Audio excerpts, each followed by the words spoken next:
Divine Lightworker Chronicles. So, the day started out pretty simply. We had some.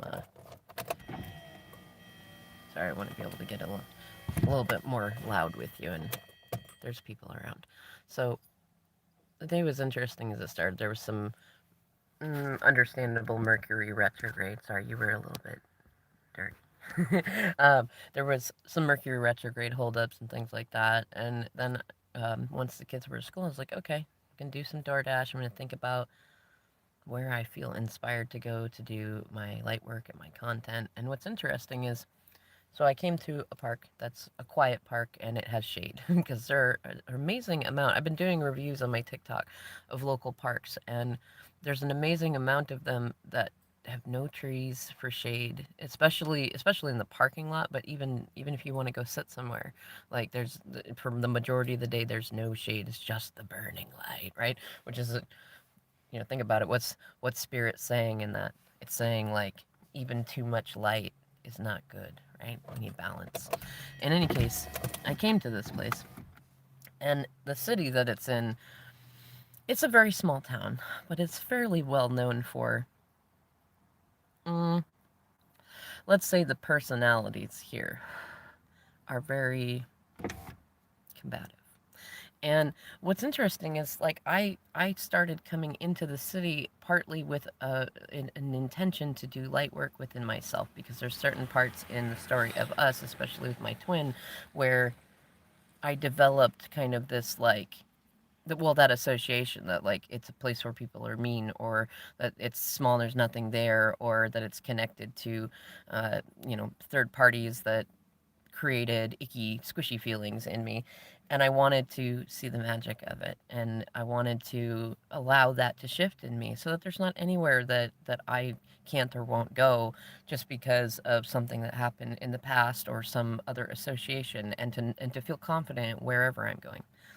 In any case, I'm laughing because this is one of those times. I'll have to do another chronicle for my first magical experience out here. But what I thought was interesting is something just happened. So I went for a walk, went through the trees, talking with talking with the vine, enjoying myself, and I came back to the car.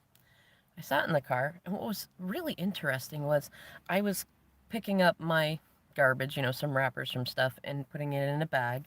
I was going to get ready to throw it away before I went back to door dashing. And this woman, who was like 50 feet from me at a table, was shouting like obscenities, but talking about you should pick up your fucking garbage. And I'm thinking to myself, I am picking up my garbage. like, are she yelling at me? Like, I'm thinking, did I leave a cigarette butt out the window? I'm usually really good about not doing that. I often will pick up other people's cigarette butts. And I'm going, okay, I don't think this is me, but she keeps shouting. And I recognized, weirdly enough, that I had heard like a bottle drop on the ground. It's just that my mind was on picking up my mess. So it didn't register in me to think, is somebody doing something wrong? It was just a sound. And I think partly because I'm neurodivergent, I'm used to hearing all things. Like I can't necessarily block it out, but like how much focus I give to it, I just lessen it. I focus on what I want to be focusing on.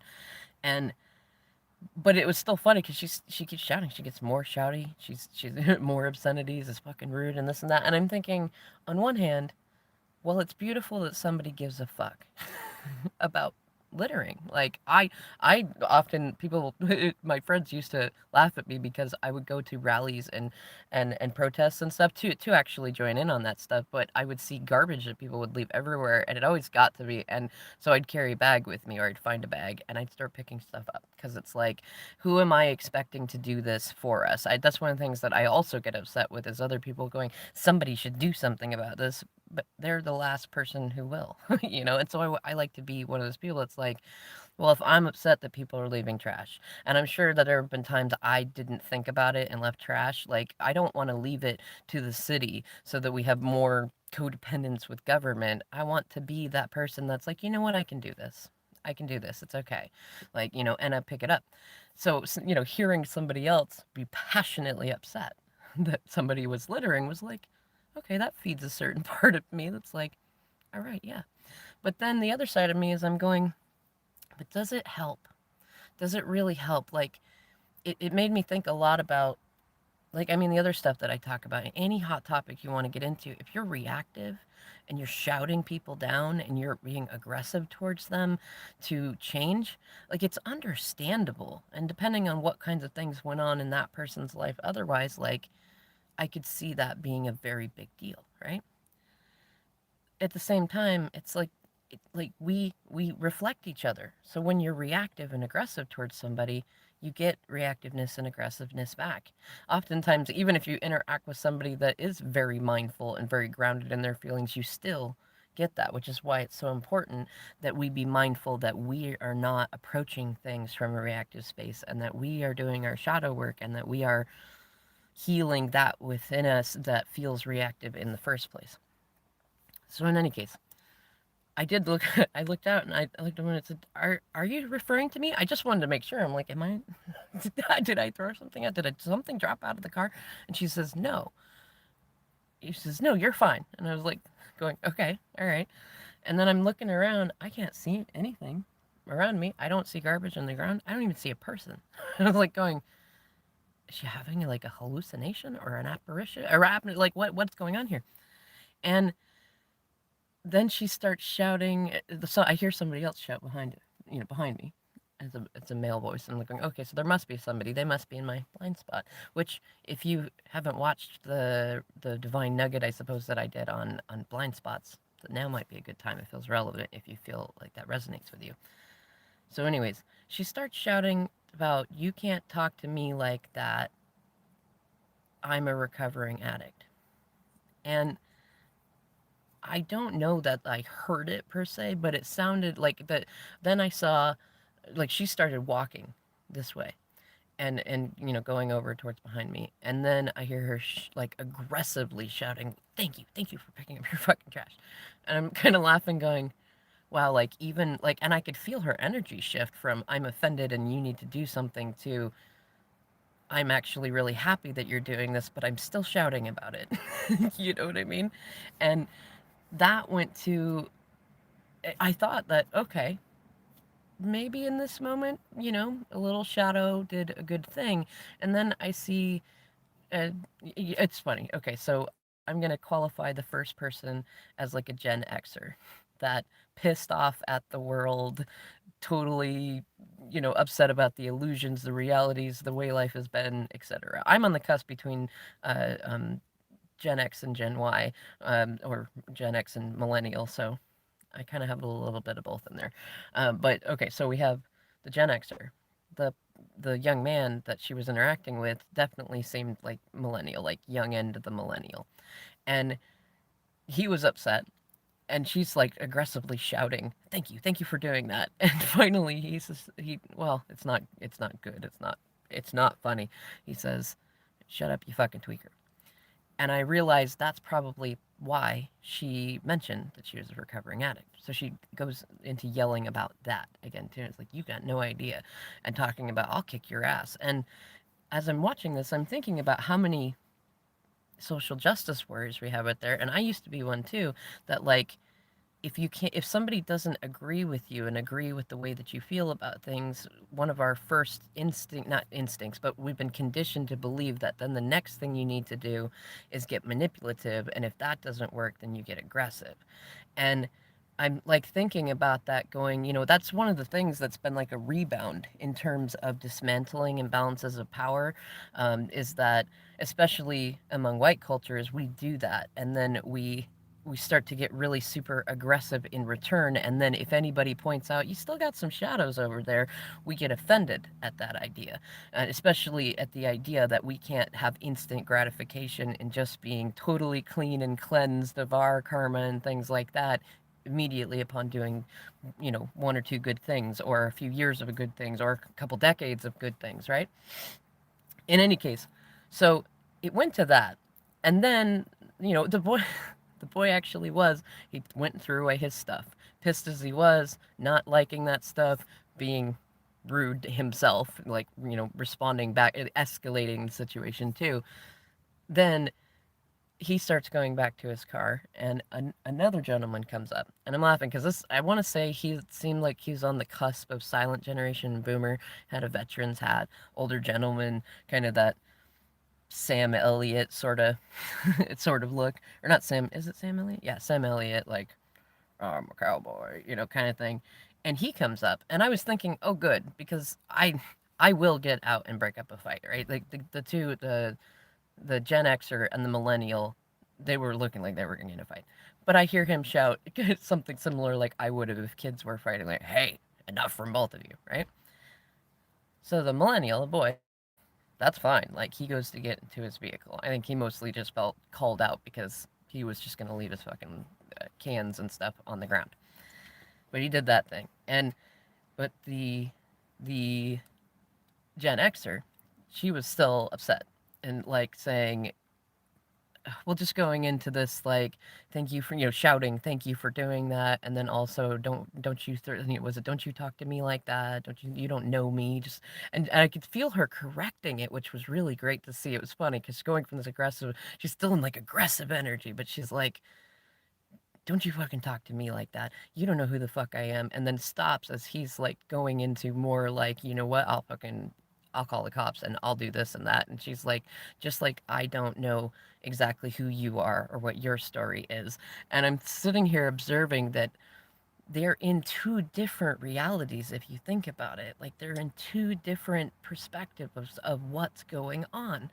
Just like there was a third reality with the millennial going on. And so I'm gonna say the boomer, like, he's very much, it's your choice. It's your choice. Like, he just held the boundary. It's your choice. You want to continue this? It's your choice. And she decides to walk off. And then sees somebody else and is shouting with them about how that was messed up. And she was just trying to get people to give a fuck about littering and stuff like that. And I'm going, like, old me would have been in a couple of different places about that. The first would have been like, ooh, drama, because unevolved ego loves that sort of drama. The second part of me would have been more the ego of like, I'm not supposed to like stuff like that. And then also it would have been, what am I supposed to do? Do I have to get up and stop this? Do I have to do this and that? And instead, this is where for me it's more of a light worker experience of like, okay, what did I just observe happening? And what are the potential messages in this? I saw three different people from three different generations all come up and clash with each other from a different basis for a different reason. The energy that I got from it was like I said, the woman being kind of Gen Xer seemed like this rage at the world sort of thing.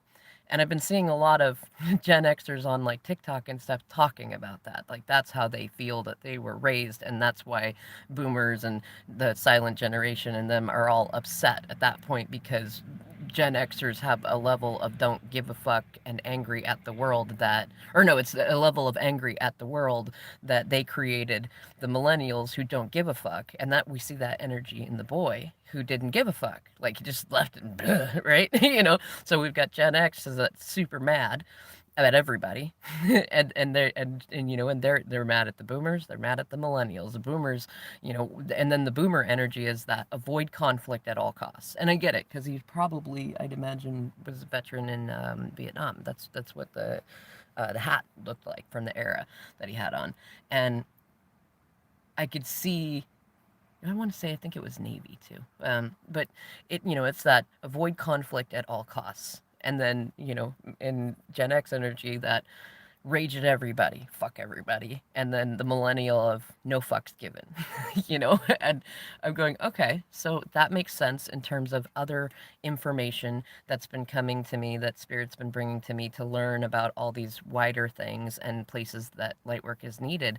And we see that too a lot of in this big shift energy that Yoke has been bringing in, is like, there's these clashes of these different generations, and we can see the different levels of trauma going on with the different generations and the different levels of energy where there's shadow and healing in there.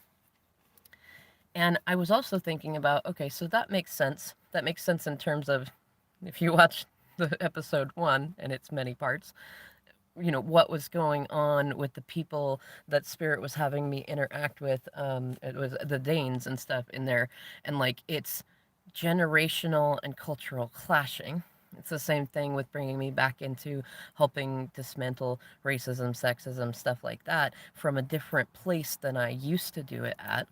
And then it's also, that's the macro, and then the micro of it too is like in my own personal situation with myself, the inner light work, and then like say with my DM, these situations bring me messages about what's going on. Like, oh, like I know that the situation with the millennial is very similar to the third parties with my masculine, and they approach things in almost that exact way, and then don't understand why there's continually, it's like feeding the vacuum of aggressiveness. Like you're and it's funny because I love aggressive affirmations, but there's a big difference between, you know what, you're fucking adorable and I'm not going to give up until you believe that, and thank you, fuck, fuck for giving a fuck, you know what I mean? Like there's a difference between aggressive affirmation and just being outrightly aggressive regardless of whatever you may be saying. And I mean, there were no affirmations in that either. It was like it was passive aggressive. It's funny, outright aggressive and passive aggressive at the same time. It's quite a skill. um, but like that tells me like, okay, so there's different cultural generational clashes going on. And I also know, because I can see that reflection with my DM and the third parties that he's tangled with, he's untangling from. I also know of, I'm thinking of those who call and work with me as clients, and those that I interact with as friends and other things, and I know that they have similar situations, so we can see these different energies. Then I'm also aware of what's going on astrologically and with the planetary bodies choices in things and how they're influencing us. And it's, Pluto, Saturn, Mercury, which we could see as kind of being, first of all, Pluto, they say, is part of, like, it's more got influence over generations than it does over everyday little things. Why, when you look in your chart, it's, it doesn't change very often. You'll see a lot of people with, within a 10, 20-year time span that will have the same Pluto placement. And it's why they say it's not such, like when you're thinking about compatibility or day-to-day stuff, it's not really all that important, but it is important in the wider sense, in the hawk's eye view of things, because you can tell what sort of traumas and shadows and lights that somebody may have a specific proclivity to by knowing what the generational traumas are, and what part of the spiral cycle, what tier did they go through, by what sign was Pluto in, and or how was it aspecting other planets, especially Saturn, Mercury, and Jupiter. um, but we can see it, like if we look at the reference now too, because of what Mars is doing and different things going on. Mars could be represented in the Gen Xer woman, like that. I'm just hot and fiery and rageful, and like, that well, you know what's funny? Because I want to say it's Pluto too, but then again, Pluto got a lot of the stuff that was previously attributed to Mars before we were really aware that Pluto was, at least astrologically speaking, a planet and a sentient entity that was influencing us. So they are together. So Pluto Mars energy is in there, and Pluto right now has been retrograde and is getting ready to go direct. It's still in Capricorn, and we can see like that energy is represented in that sort of Gen Xer sort of, rage against the machine sort of energy. And then we can see, I want to say, Jupiter in the boomer energy. Or no, because, well, yes and no, because Jupiter's expansive, but Jupiter's very Zeus like. And it's funny to think about that metaphor, because Zeus created as much trouble as he prevented, and a lot of times acted in a, I want to prevent conflicts at all costs, but then also went and created conflict. So you can see the paradigm in that. And then we see the millennial in the not give a fuck, which is kind of that Mercury energy in a sense. Like Mercury knows. I was gonna say, this is more the evolved energies. Like Mercury knows that even when it's being mischievous and it's triggering people, that it's helping them heal, because contrast helps us grow.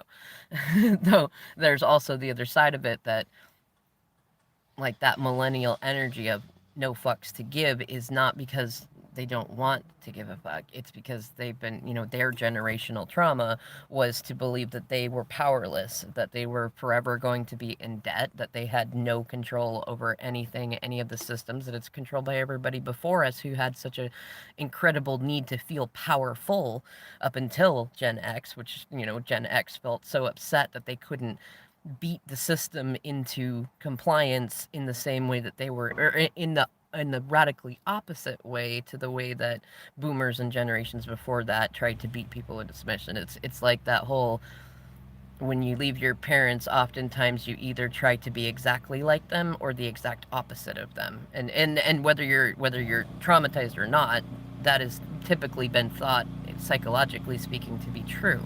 So that, we see the boomer and the Gen Xers did it in that way. And then millennials were just like, excuse me. Thank you, Mercury, for making sure that guy on lawnmower that says outlaw just needed to come up right next to me, right? Anyways, like, we see that energy in there playing out, and that is a micro scale. That's just 3 people in a small town in one state in one country. But we can look out around 1220 or 2112 and see how that is also playing out on a wider scale. And I'm sure any of those of you who come and actually watch this can see that this happening in the micro, in your world, in your personal world, and then in the macro, in the greater world. And here's where I don't know what this does for you, but this is where you can look at that and say, okay, how is that also happening within me? And in humans, we have had a long history with the number 3, looking at threes. And one of the things I talked about in, I think, the reading that I did last night was about the Trinity knot, the threes, in that we have in most spiritual paths. And that's because we do things in threes. Even Tony Robbins teaches that if you're having troubles doing things, like when you make a list of stuff to do, chunk it down into threes, because the human mind gets overwhelmed with more than 3 options at a time. And so, you can look at it, mind, body, spirit, right? Like, those could be your 3 things, but like, how are they in balance or out of balance with each other? And like, if you have a situation that happened with you that's similar with this going, that just happened there, how do you feel about each element? This is where you can do some shadow work, and then that becomes light work, because you alchemize that stuff and you start to recreate the world around you in the birthplace of creation. And it's funny, there's a song just came on since I had to turn on the car to roll up the windows. It's by The Reflections, and it's just like Romeo and Juliet. So have fun with this adventure, and I'll come back on and talk to y'all more later.